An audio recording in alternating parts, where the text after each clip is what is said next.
We'll get going. Okay, hi everyone. I'm so excited to do this event with a good friend of mine, Sara Jones. Sara and I'm trying to think when we met. It was maybe like 2014, back then, 2013, 2014.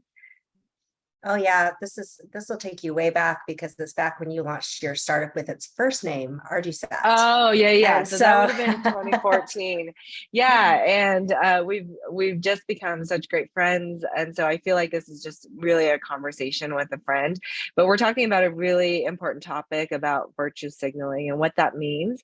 And companies will people can accuse people of virtue signaling. Is that an insult? Is that And so we'll kind of get into the nitty gritty of all of that. But we'd also like to thank Entrada for being our title sponsor for our Tech for Good series that we do every month. And this is recorded, and we will share this out with the community after we get going. But yeah, let's just kick this off. Sara, why don't you introduce yourself and tell us a little bit about your background and maybe the work that you've done in the Utah community. Great. Thanks, Sunny. It is fun to be on this series. And I just love the conversation that Utah Tech Leads is driving in our community. It's really important for obviously the economic welfare of our state, right? We have always prided ourselves as the state and being one of the most friendly for business, one of the most competitive. And of course, you and I know from our decades of work in the ecosystem here that we all stand to benefit and gain value if we can really truly understand the business benefits, but actually live it out, right? So I'm actually excited about this topic today because I think you and I have seen these interesting evolutions across the history of our business ecosystem, right? You and I met because of Women Tech Council. And, that was something that was started in 2007, which feels like ages now, way before, women's groups were really popular. And so, we've been really early on in, these types of conversations and the impacts, the actual real impacts in our businesses and being able to recruit, find great talent and be able to thrive and get the most innovative solutions that we can then, literally sell to the whole world. And so there's a very real, I think, evolution that's happened, and it's exciting for us to see. But I think this common theme of virtue signaling. But okay, let's signaling. Try this one again. Virtue signaling is, it is the modern term for something that we've always, been worried about, which is, do leaders truly authentically believe in the value of diversity, equity, inclusion? So that's just the term that, back in the day, we used to call it, talking the talk, but not walking the walk. And so it's kind of it's a more modern phrase that's being applied to that type of behavior where it's perceived as something that is made to make someone look good, but not truly an internally driven, committed, value-centered behavior. So we can talk more about what that looks like, but I'm excited to have this conversation and really kind of get at the core of what might be holding us back. And if we can really understand this piece, maybe it's possible to really move forward faster.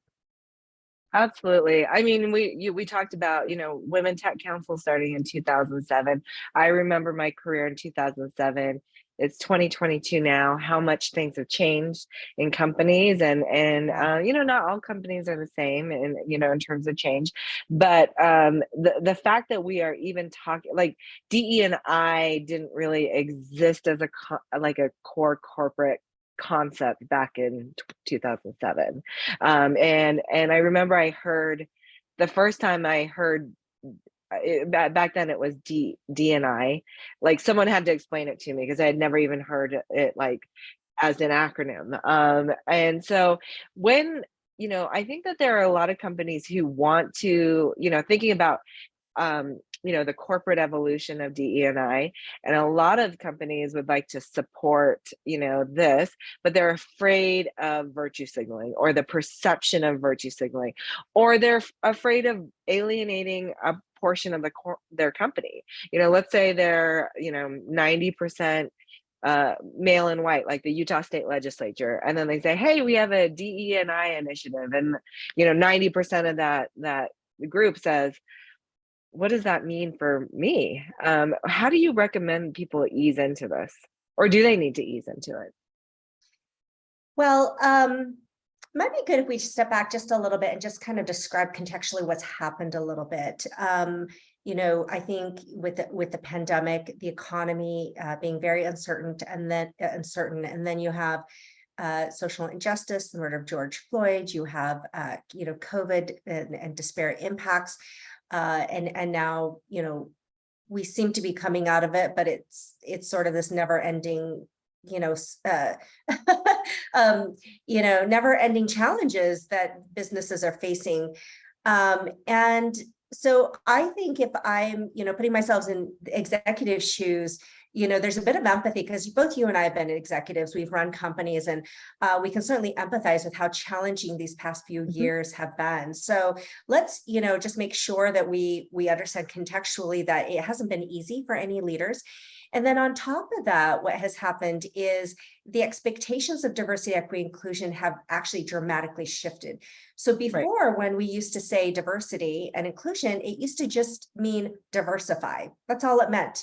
Yeah. And, I graduated in law school in 2001. It was still very much a concept of diversifying, where you could actually look up the law firms and you could see their diversity data. So that's kind of stuff has been tracked for decades and decades, driven a lot by affirmative action. But what's happened recently is, that the days when you could just say, hey, we got to leave these type of topics outside of the workplace, those are pretty much over. And I know many leaders wish they were back, but they're not, because, not on top of social justice issues now and politics, you also have mental health. And you've got all of these things now that really are the reality of what it means to be a human living in all of these circumstances we've been having to live through. And that's coming into the corporate space in a way that leaders, really haven't been prepared for. And so, I think one of the important things when we talk about virtue signaling, I really believe it's come from this merger of social justice and DE&I. And I want to be really clear, social justice is very different from corporate diversity, equity, inclusion. And oftentimes we think they're the same thing. And so when you have employees who really value social justice, which is important, I'm not saying it's not important. Right.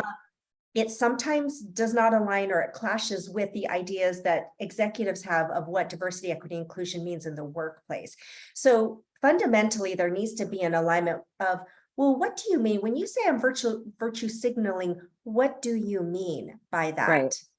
Because an executive might be doing corporate DE&I, but they might not be doing, social justice as it exists in sort of the community space. And then you start to see where the gaps start to happen, the gaps in understanding, and you've got leaders that think one thing and employees that think another thing, right? So that's, I think, one of the biggest fears that's happening right now is, I think a lot of employees want to see more social justice happening in the workplace. And a lot of them don't have corporate experience in DE and diversity, equity, inclusion from a business strategy perspective. Okay. Right. So when we say virtue signaling, it kind of comes with this kind of sort of, it puts a lot of people on the defensive. Yeah. Because they're like, oh, and one thing I work with a lot with leaders is, the fact is you start a business, like you started art, because learning. Yeah. You didn't create your business to be a social justice organization. And right. Most of us in corporate actually are not equipped. That's a whole different set of practices, processes, expertise. Yeah. And what's happening is we're kind of merging the two, and we're expecting companies to become social justice organizations when they're actually not equipped to do that.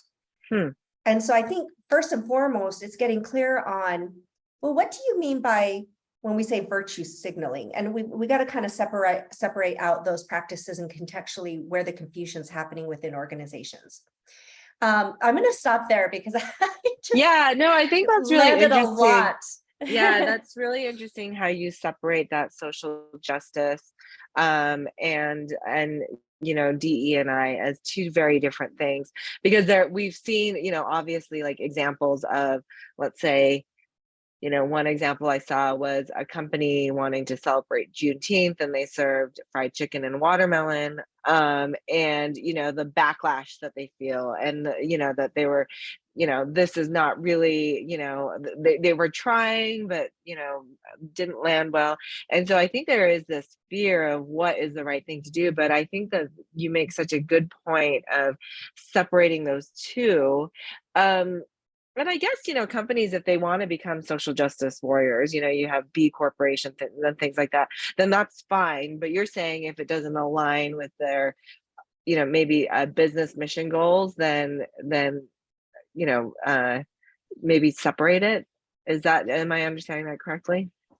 Well, I think there's a lot of ways to combine the two, but if people fundamentally don't know the difference between the two, then you're sort of starting from a place of frustration rather than bringing everyone together and saying, okay, hey, this is going to take a journey, right? Because the reason why that backlash happens is there's the foundation of really understanding and how to understand how to have the most meaningful way of, let's say, Yeah. celebrating Juneteenth. It should happen, right? Right. And let's be clear, most of this comes with good intent. So I haven't met a leader yet that really is a bad human. Everybody's Right. trying, right? And so there's a lot of good intent behind this. And that's, I think, what's really tough about these difficult concepts, is because people are trying, and Yeah. that space to help them learn, oh, there may have been a more meaningful way to approach this. And it's hard to be a leader because people are losing some patience, Yeah. Yeah. It's so easy to go online and blast a company, whether you're a Mhm. customer or an employee, and just point out the flaw, Yep. and people don't understand.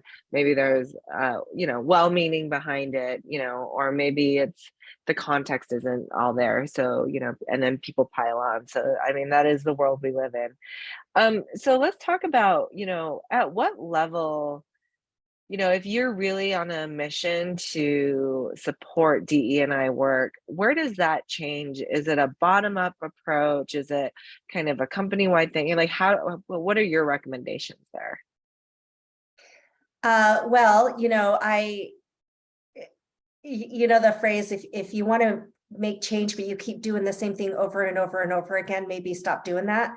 Right. So Yeah. we've been doing bottom up for ages, right? Decades. And it just really hasn't created the right change. There's many, many reasons for that. We can dive into those if you want. But I think now, even if leaders don't know all the answers, it's really up to them to really lead.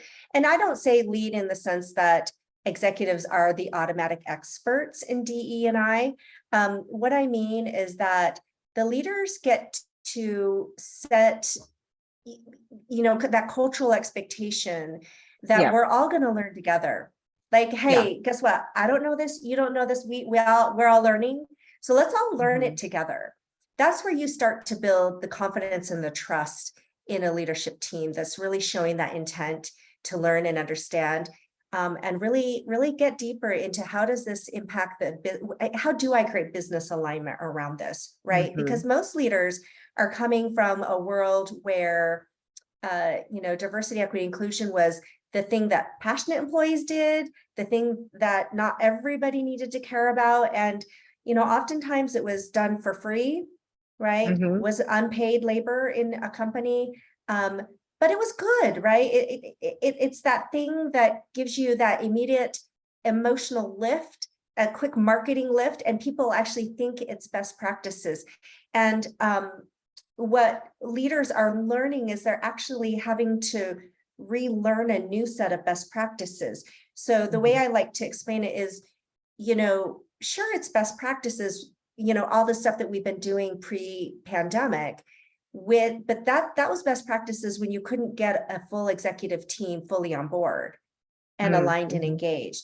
So when you're able to do that, your set of best practices now opens up and you have a whole new set of things that you can do, experiences that you can do in your organization that frankly we're still creating because, Right.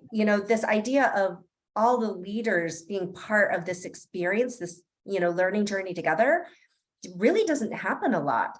And so it's not like, it's not like anyone knows exactly the right thing. And the coolest thing I found actually in doing this with organizations that want to go down this road is their set of experience get to be really like authentic to their organization and their culture. So, before we used to say, okay, do this, do this, do this, Right. that's what people say is, I don't want to check the box. I don't want to, and leaders say that to me all the time. I say, what is it that you want most out of Uh-huh. diversity, equity, inclusion? I would say most of them say, I want to be authentic and I don't want to check the box. In other words, I don't want to virtue signal, Right, right. Interesting. right? So they're recognizing that that box checking will come across as virtue signaling, and so they really want Yeah. that authenticity. Um, so is that the CEO? Is that the human resource? Like, is there a role that you think on the leadership team that needs to drive this? Yeah, I think it definitely needs to be driven by the CEO, Mhm, but bringing in any key stakeholders that drive culture, board, mhm, executive team members, right? So if it's running purely out of the HR team, you're probably not doing it as effectively as you could mm, be. Because I think, first and foremost, you're missing a lot of the business strategy value if you mhm. think it's just about HR and just about employees, you Right, know. Um, but the value is starting to see that, oh, it actually like influences the way we think about products, sales, revenue, right, innovation, like all of these business critical, valuable aspects. And so oftentimes those things are missed when it's done kind of that more traditional way, right? right, But it's cool to see that like the light bulb go on when leaders are like, oh my gosh, this is actually part of our mission. And you're right. like, yes, the actual business mission, right? Yeah, And that's super exciting when that light bulb goes on and they start to see like DE&I isn't this thing you don't do on top of your day job, right? That's yeah, why executives are so exhausted because the old way we used to do it is like, oh, and now we got to do DE&I, and I'm just so yeah, busy. And yeah, I yeah, said, well, yeah. you're probably doing it wrong then, right? Because it should come in and just influence those daily decisions you're making as a business leader and actually help you do your job better, right? Yeah. And so if that's kind of like the thinking that's happening in the organization, that's where you start to get that disconnect and the lack of Mhm, authenticity. And then I would say you start to get more of like the reactive, like, well, let's just do this, and mm, it's done to kind of keep employees happy. And employees know that, right? They right. know when it feels like it's just being done to placate them or customers or even community, Yeah. right? And I would say probably the biggest signal for leaders, if you're wondering, gosh, is that thing that we're doing virtue signaling? Maybe the biggest thing to ask yourself is, does it really encourage and create behavioral change within the organization? If there's no like intentional behavior change that's expected, Mhm. then it's probably not as meaningful as it. Right. Yeah, I mean, you talked about mission a little bit, and I think Mhm. companies, I have been in many, many a meeting where, groups or companies have said, we need to have a mission statement, and they create this mission statement, and it's going to be the thing that drives the company, and they, put it in vinyl lettering on the walls, and it's on the website. And a lot of times, there is this incorporation of DE&I, Mhm. but then I think I hear, I definitely do hear from employees, they'll say, Well, they say that, but they're actually just doing it to recruit more diverse talent and to Right. virtue signal to potential candidates and recruits that that they can be welcome here, but they don't really, that's not maybe what the employees experience.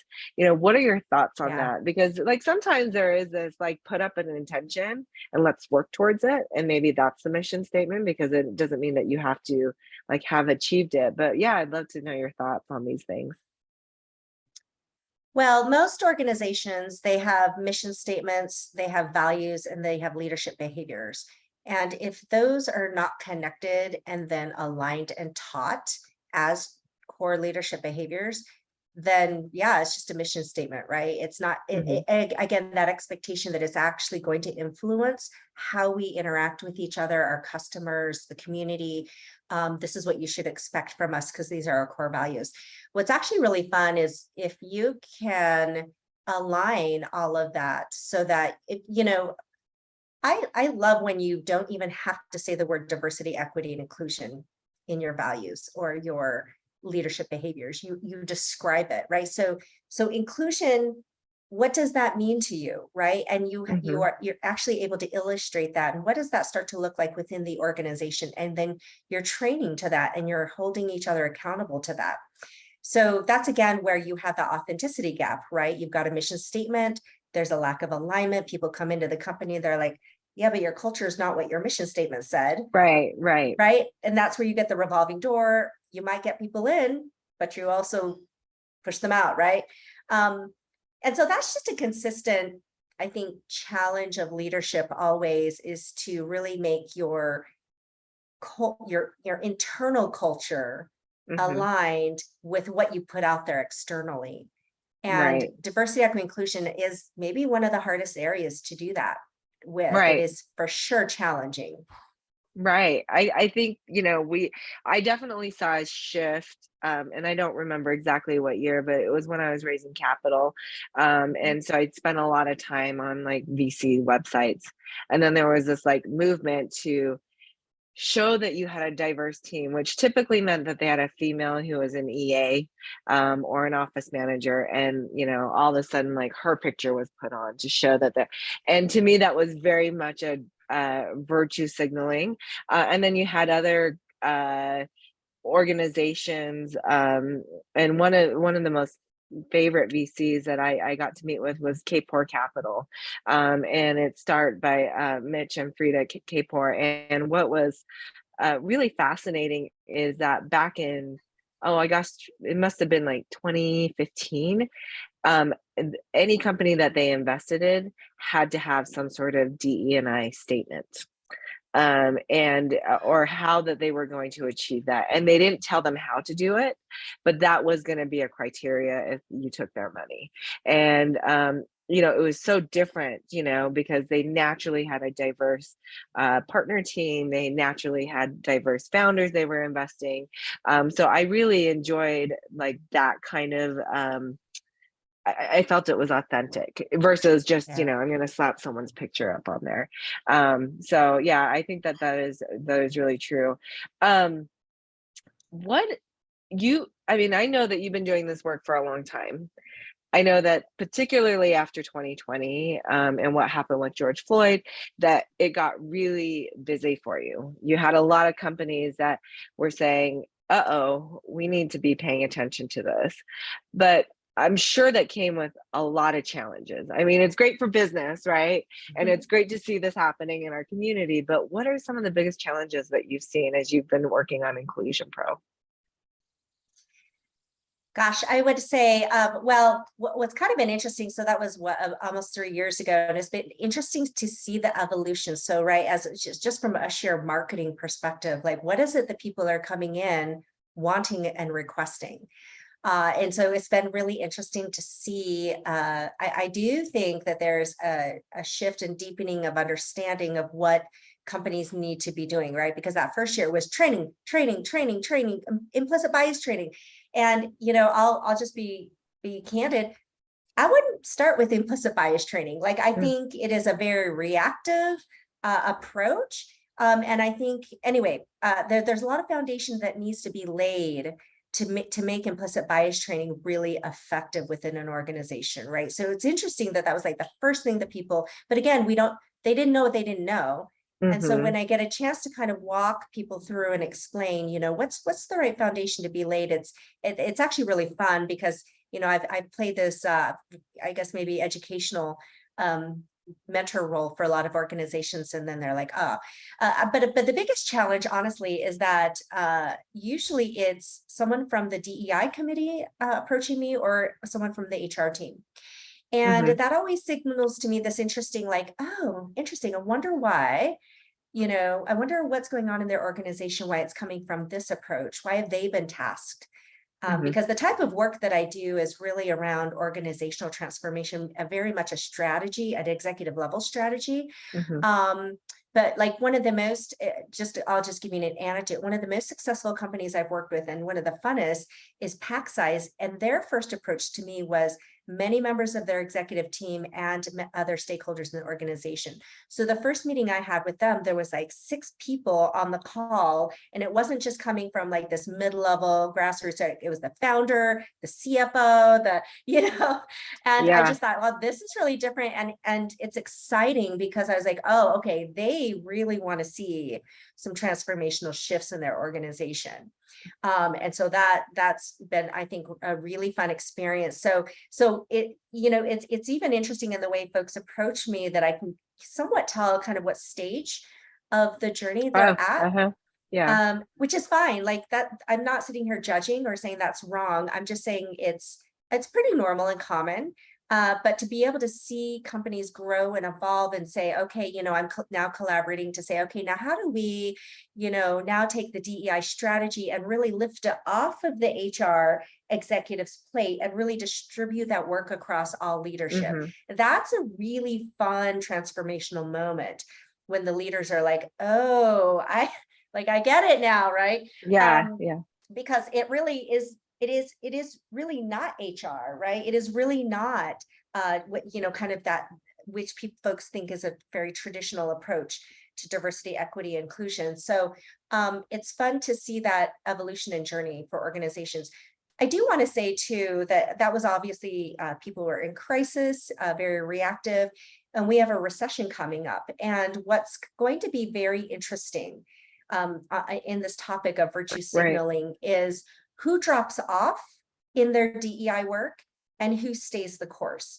Now, ironically, a recession is actually a really great time to double down and really build the right foundation, Hmm. because you're not in hyper growth, you're not high, right? All those excuses you make to not do Right. DEI work, right? Because the type of transformational work I do that really gets right into, right, the business strategy, it is a lot of work, right? It requires sort of the intention and investment of a lot of leaders. And when you're in hyper growth, that's really, really hard to do. So I want to encourage folks to rethink, if you're looking at this recession and thinking like, okay, cutting all those discretionary expenses, Yeah. which are important. I understand that from a business perspective. Um, just be cautious about being too quick to cut on your DEI spend, or consider, you know, using it, for other things, because you have this time, you have this period to kind of reset and Mhm. realign some things in your organization. So that's what I will offer. There was a few before the pandemic, right? When everybody saw the Yeah. economy like Yep. just coming to standstill. I had clients still stay the course, and they use that time very wisely to lay foundation. Interesting. Yeah, it's almost like when you talk about, well, what you're saying is like when you make it a part of your business strategy, it is just as important, when you're doing the, maybe evaluating your team, or evaluating your business go-to-market strategy, all of that kind of stuff, and keeping DE&I as core as any of those Yeah. other things. I think that is so key. And we've seen when people do the work, the benefits that come from, being able to recruit better talent, to retain talent, and also, reach maybe a customer base that you weren't able to reach, or better talk to the market in a way that you haven't been able to. So I actually really love that you suggested that they stay the course, and even use this time to do that. Um, Yeah. so we both know that there's this whole like tech bro, and tech is can be very male and very white, and I know you and I have we have a lot of friends and CEOs and leaders in this community where I don't feel like it's, and that's my perception, where I'm like, oh, it's not as broy as I feel like, I guess maybe I'm broy enough that I can engage in these circles too.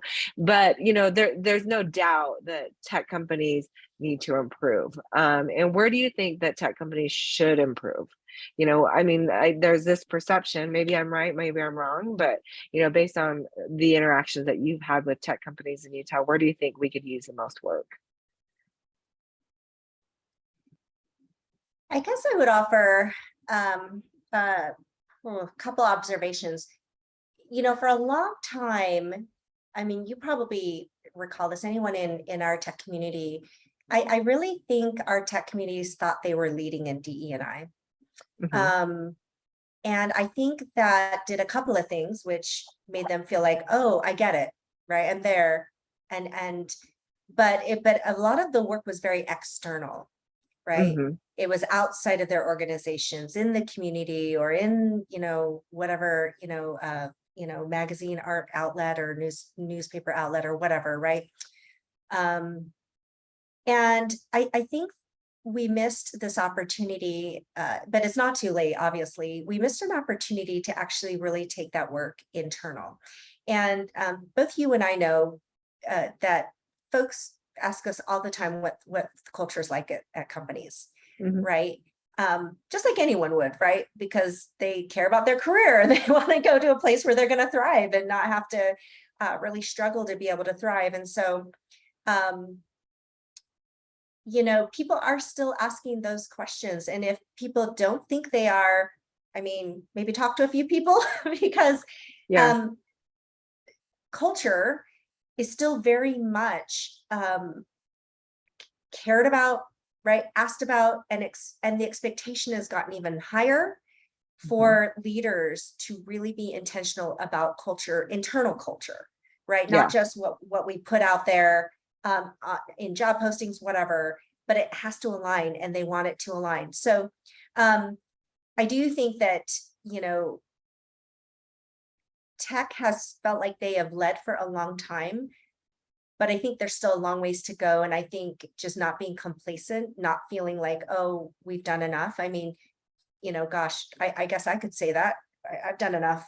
I'll just retire now, but but Right. I care, right? Right. No, just kidding. I'm not going to retire, but for those who have been in this work for a long time, it really is exhausting. It is a lot of, and for a lot of my nonprofit work, I wasn't getting paid for it, right? And so, yeah, we've all been putting in a lot of work. That's just kind of what it takes to build a really thriving ecosystem.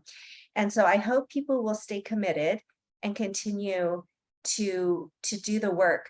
I'll give you one example of virtue signaling that came to mind when you asked me this. And I think it's really important, especially because so many people are coming from out of state. They're coming into Utah. Yeah.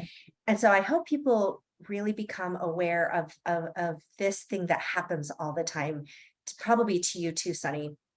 Um, People, because they know I care about diversity, equity, inclusion, they'll say, oh, where I came from was so diverse, like it was so much better than Utah. And they're just dissing on Hmm. Utah. And Yeah. and they think like, oh, I'm just gonna love them because they're dissing on Utah and its lack of diversity. And then I'll watch them after a while, right? 1, 2, 3 years, and they will have not really done anything to contribute to the ecosystem or the community, or really, build those friendships. And I think Hmm. what they miss, and this is, I think, a version of virtue signaling that I think is really important as we continue to diversify with folks who move into the state. Those states were diverse without them trying. They didn't have to Right. do anything, Right. right? Right. So you end up in Silicon Valley or San Francisco, anywhere, and gosh, you're just surrounded by diversity, East Coast, DC, Boston, New York, anywhere. You didn't do anything to contribute to that, right?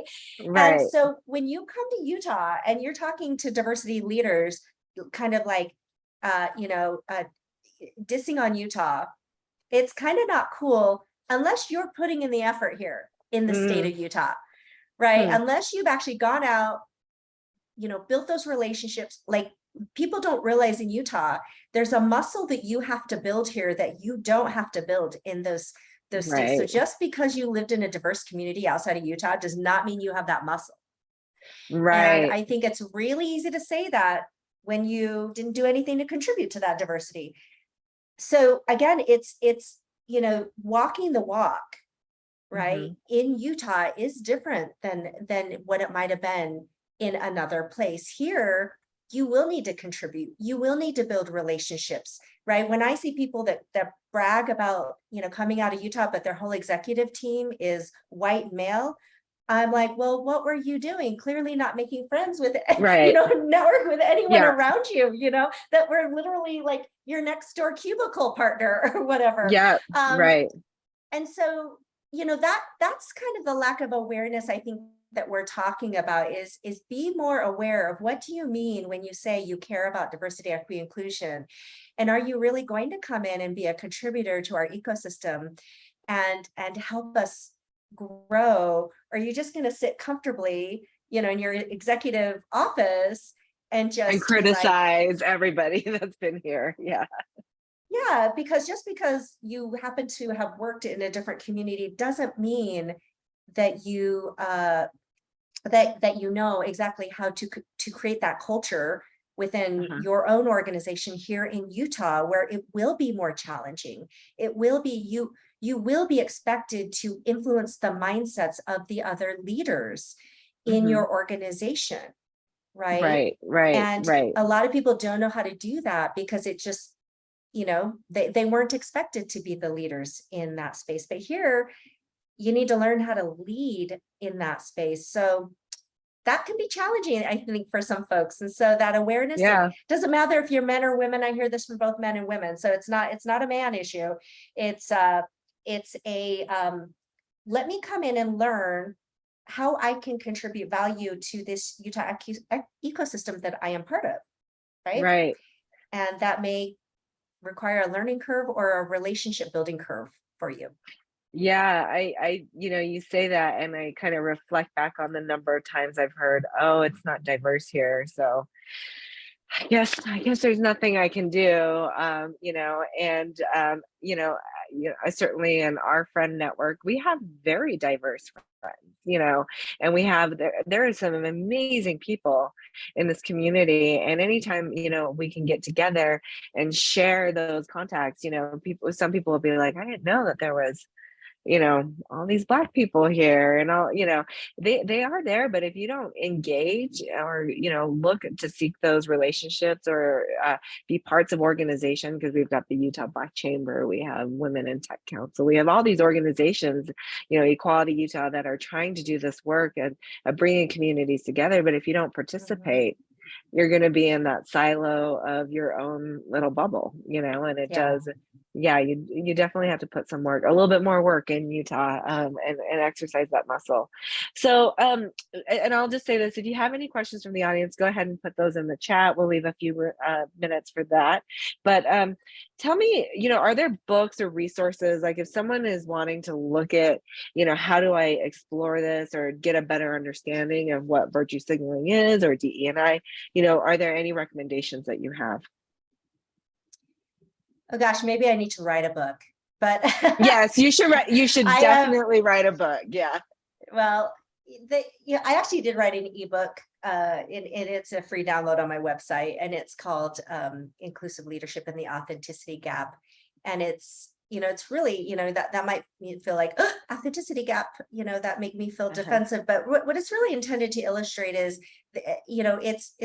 I mean, virtue signaling, right? Which is, there's a lot of people with good intent, but the behaviors within the organization aren't really aligning. And so there's this perception gap. I might think that I'm doing amazing, but unless I'm willing to really learn and get feedback or have trusted sources of feedback, there's probably lots of things that I'm missing. Mhm. And so it's really that alignment, and there's ways to decrease that, right? Right. But the leaders have to be willing to learn and want to decrease that gap between really, I'm talking about the gap between leaders and employees. And then also another gap that's really important is the head of diversity and executives, right? Mm-hmm. Because oftentimes, I mean, if you kind of think about it, the number of heads of diversity has gone up dramatically, obviously, since the Yeah. pandemic and the murder of George Floyd, but it's been quite reactive, and that's concerning on a few different levels. Um, under this topic of virtue signaling, which is a company wants to show that they are, addressing and that they are caring about everything that's happening, right? But we would never in any other business critical function put people who just based on their identity in certain roles, right? Mm-hmm. I don't think anyone's Yeah. asking to just put someone in a role, without the business background or the know-how. And so um, I think it's absolutely fine to put somebody with potential in a role, but you Mm-hmm. have to give them the resources and then also the leadership support and alignment for them Yeah. to be able to succeed in their role. The head of diversity role is one of the highest turnover roles. And there's many reasons for that. It's not for Hmm. lack of qualification. It's because oftentimes the executives don't understand how that don't understand how to set that person up for success to make maximum business impact Mm-hmm. because the leaders don't see it as a true business strategy.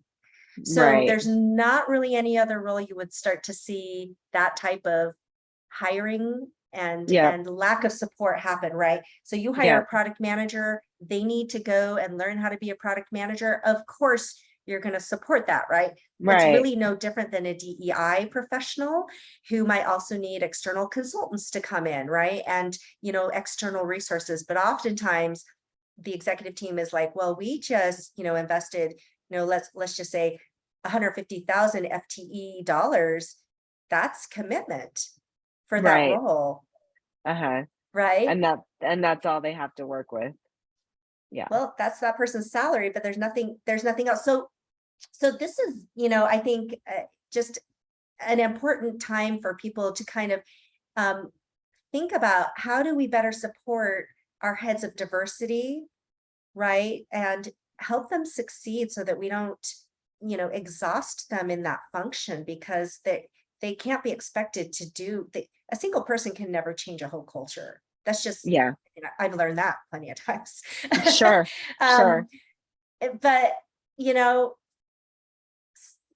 partner with that person, right? Just like you would business partner with any other critical individual contributor in an organization and treat it like a true business strategy and a true business role. Yeah, I mean, that makes perfect sense. And so how, one of the questions is, how do you measure success? How do you know you've made progress? Mhm. It's easy with maybe like sales or, customer support or, engineering, to kind of measure, have these metrics, to know that you're moving in the right direction. How do you do that for E and I? Especially if you're not hiring or, Right. looking at actual numbers. Yeah. Well, I think this is what's exciting is when you actually have a leadership team that understands how to support a head of DEI, they can actually be the ones to compile metrics, right? Innovation can be driven from DEI, engagement studies, productivity, Mm, revenue. It can actually all be still tied to DE and I, but oftentimes those folks are so busy, like in this more compliance event function, if that makes sense, to yep. truly like bring it into that strategic layer where you actually would have it very data driven, right? And the metrics can also be, they don't always have to be these, I think business metrics, they can also be really embedded into performance management and leadership development as well. Mm, And so, you can get very creative on what it is that you're measuring, yeah. but it's really, really, I think mostly critical to really be listening carefully to the employees and to our customers and what folks are saying rather than we so easily dismiss it, right? Right. When you're combining, let's say quantifiable metrics with also those feedback loops within your organization Hmm. to really, know if are things getting better? Are they improving? Right, Morale, all of those things that we're so, um, careful of right now, as well as retention. right. And I think there's this reality too, and I just want to be real that there's some things that we can't control. And so I don't want to say that, gosh, if you have super low retention, that's all your fault, executives, right? Right. There's a lot of things happening, a lot of, gosh, everything seems to be changing on a monthly basis. But anything that is within our control, I think definitely trying our best to measure and manage to it. Yeah, and I think maybe sometimes going back to when you say, well, we dedicated, a full-time person to this, so that's progress in itself. And yeah, that is a form of progress. But what is that person going to accomplish? And I've certainly met many leaders who have done this work where, yeah, you're right, it's exhausting. And I would not say that I'm an expert in this as well, but sometimes people look to me like I am because I'm a person of color, and I'm a woman, so I would naturally know how to fix these problems. But they're complex problems, and they're complex solutions, to make this happen. And Mhm. so I think really relying on expertise that people who have been trained in it is key for it as well. So anything else you want to talk about, or things that, like, words of advice, or things that you would recommend that people think about? Well, I guess, your last point was really important. I think that's one of the big shifts is that DE&I can be a true business strategy. I think a lot of times people thought it was more of like the feel good work within the organization. Mhm. And I haven't ever really undertaken anything just to feel good. I'm a strategist at heart. And so I think what's exciting is when leaders really see it as a true business strategy, it takes on a very different flavor, and Mhm. the employees can really sense it and feel it, right? It doesn't mean that it doesn't mean that you go away from anything emotional, right? So I want to be really clear about that one of the reasons why diversity, equity, inclusion strategy is the hardest is because it's both intellectual and emotional. And there's so many jobs out there that are just Mhm. intellectual, right? You don't have to like invest a lot of your emotion into it. Right. I would say patent law is maybe one of those areas, which I did for 10 years. And so, but I wasn't pouring a lot of personal emotion into my actual day-to-day work, right? And Mhm. so you can literally have an entire career without this expectation that you're having to really think about and manage to, emotions of defensiveness, fear, anxiety, all of these things that kind of Mm. come with helping people transition an organization through cultural shifts and change, right? Right. So that's why it's one of the hardest areas, is because you're dealing with more than just, an intellectual type of exercise. Mhm. And most people have sort of kept it at an emotional exercise. Oh, I just want my employees to feel good. So now when you combine those two together, right, Mhm. it's a very complex strategy. And so that's, it's worth understanding. It's worth paying for that expertise that understands it. And how does it integrate in a business operation, executive level? Not all DEI consultants can do that. So I guess I would be cautious of just, just because somebody says they're a DEI consultant, Mhm. it is, really a combination of the life experiences, the business acumen, right? The strategic acumen, and what is it that helps them and enables them to do this work. So I think that's, a good education for executives to understand Yeah. is, how do I really place the right person, whether it's consultant or, head of DEI in my organization. Yeah. Yeah, and I think that's super, valuable, because I think that you're right. It's emotional work, but yeah, it has to be a combination of both if you really wanna achieve success in integrating, these strategies into your company and having that intellectual and emotional side. Well, Sarah, thank you so much. I am so grateful for your friendship, and I learned so much from you, and I was really thrilled that you would do this. with us today and share with the rest of the community. We're recording this, so we'll share it out. And thanks again to Entrada for sponsoring this really important conversation. And I have to say, I'm so glad you're in our community, Sarah. I know how much you care about Utah. I know how much you care about tech and all the work that you've done for decades to make it better. We're really starting to see the fruits of your labor come out, and we're better for it. Oh, thank you. That's so kind. Thank you for your work. I don't know of any other PAC that has integrated DEI as one of its core pillars and really influencing,